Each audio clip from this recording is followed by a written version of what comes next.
let's blind rank some hitters over the course of Major League Baseball here. So we did this last week. You guys have a list of 1 through 5, and I got 5 names. You do not know these names, and this is not just like me going to the best hitters of all time, 1 through 5, and it kind of spans generations here. So I'm not just going back to like the 1900s and making like Chris Russo really happy. We're doing a bunch of different stuff here. So I got 5 names for you, and we are going to start with a guy that was one of my favorite players when I was growing up, Albert Pujols. Where are we ranking Albert Pujols?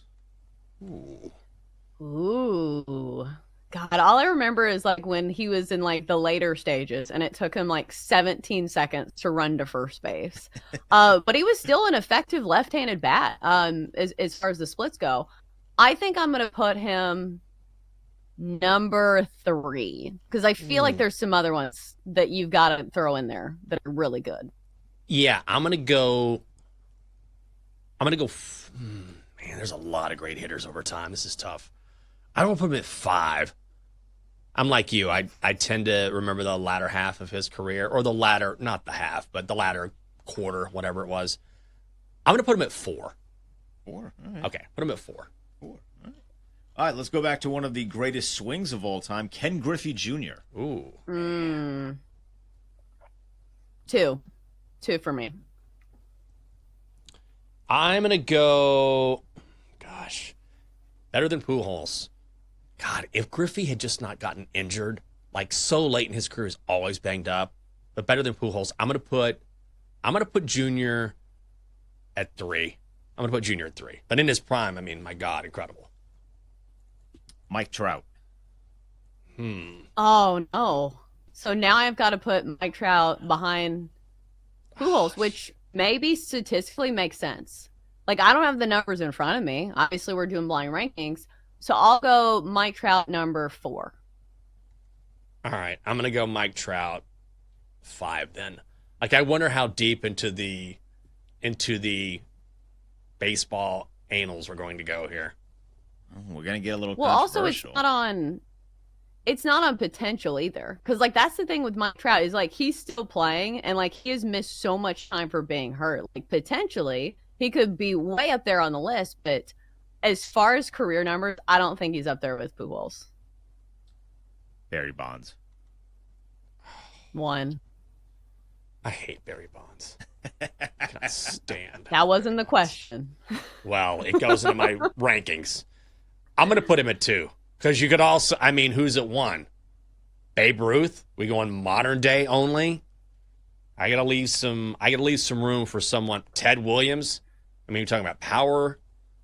I mean, he also hit for average, but not like, if you go back, Rogers, Hornsby, someone like that. God, I hate Barry Bonds, but I'll put him at 2. You put him at 2. Finally, Aaron Judge. Oh, okay. I'll do that. I only have 5 left, right? Yeah, so Aaron Judge is 5 for Chelsea. Aaron Judge is 1 for Jenks.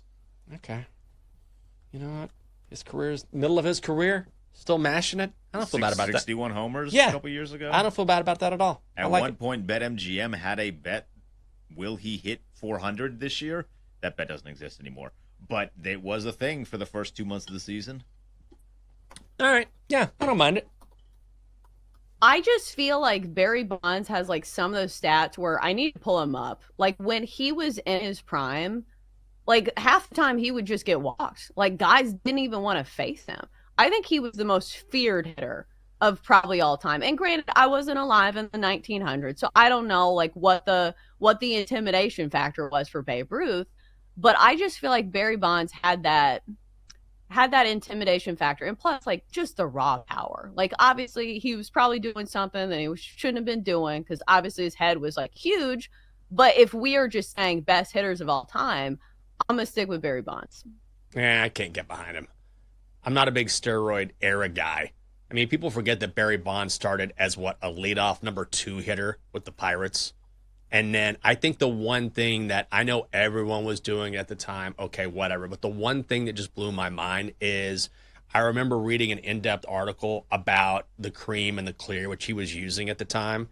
And of course, he got completely jacked. His head grew.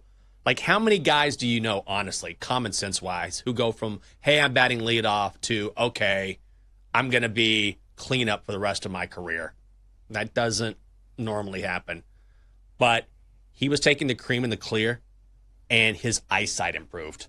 He was like, oh, my eyesight's sharper now.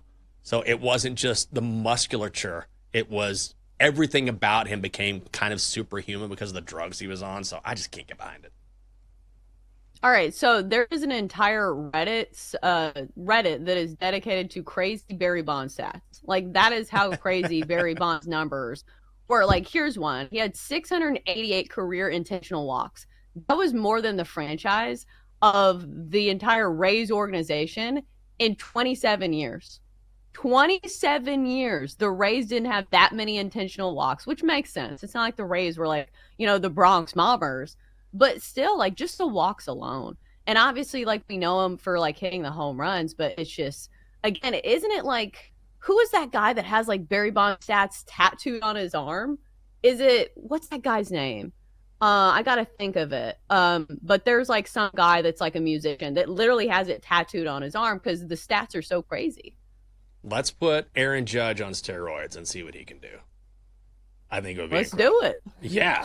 That's why I just don't think it's a fair comparison. Like, there's no question he's massively talented, but he also had a huge advantage. Like, there's no question that the numbers from that era are all hyperinflated. So you can say, okay, it was part of baseball at the time. Fair. I get that. Everyone was doing it. But also, it is unfair to look back now and say, look at what Barry Bonds did. I'm like, yeah, he was juiced to the hilt. Like, you juiced up Mike Trout or Aaron Judge and let them do that their entire careers, guaranteed they're going to have better numbers. Like, of course, they're going to have a faster bat speed. They're going to be stronger. They're going to be faster. So their numbers will be inflated. So it's not an even playing field when people say, oh, look at these numbers. I'm like, yeah, he was a great player. He became a totally different human being and then also has these inflated numbers that guys in today's era don't have the advantage of matching because they didn't play in that era. So to me, when I hear these numbers, yes, he's amazing. Also, it's not a fair playing field.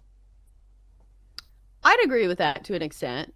Even though I do think there are advancements now that make it easier for guys to recover, because there are things that are legal now that did not used to be legal. Like, I think creatine's one of them. I would need to double check the list, but you get what I'm saying as far as nutrition and supplements and everything, and even like the bat technology. There are a lot of things that have advanced. Maybe not to the extent of like, hey, this guy was like on steroids and he was, 2 times the size that he was when he was with the Pirates.